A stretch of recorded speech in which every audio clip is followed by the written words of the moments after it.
We need to replenish ourselves. We can't just eat food once and carry on. Eventually, our body consumes the nutrients of that food, and the energy needed to continue life hits us. Hunger pangs hit us again. Thirst hits us again, and we have to replenish ourselves. So physically, everybody understands that we need to replenish ourselves continuously in order to survive.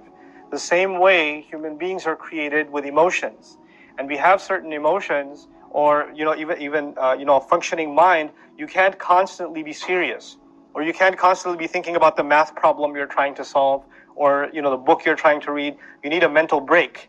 At some point, the brain runs out of juice. It runs out of batteries, and you got to stop, and you got to go shoot some basketball or play a video game or do something to take a break.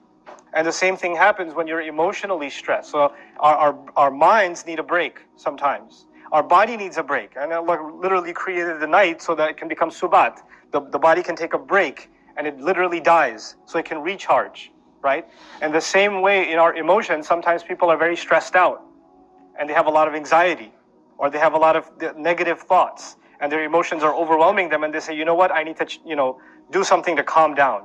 And people have different kinds of coping mechanisms most of the time. So they're supposed to be healthy. Some people just do something as simple as take a walk in the park or ride a bike, or maybe if they can afford to, they go on a trip or something. Other people choose, damaging coping mechanisms. They might turn to drinking, or they might turn to drugs, and they might turn to, inappropriate kinds of company, etc. But every one of these is a kind of, I need a break, I need to recalibrate, I need to reset myself.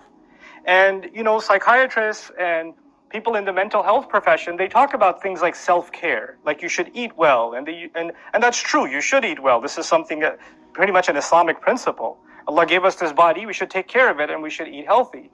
The same way, getting rest and taking care of your physical self, that's something we should do, because Allah will ask us about the favors He gave us. And this gift of this body that He gave us, we should take care of it. The same way, taking care of your mental health is important. So taking those kinds of breaks, doing things that you find relaxing, whatever it is, you might need to figure out what that is and take care of it. But there's one dimension of it, one side of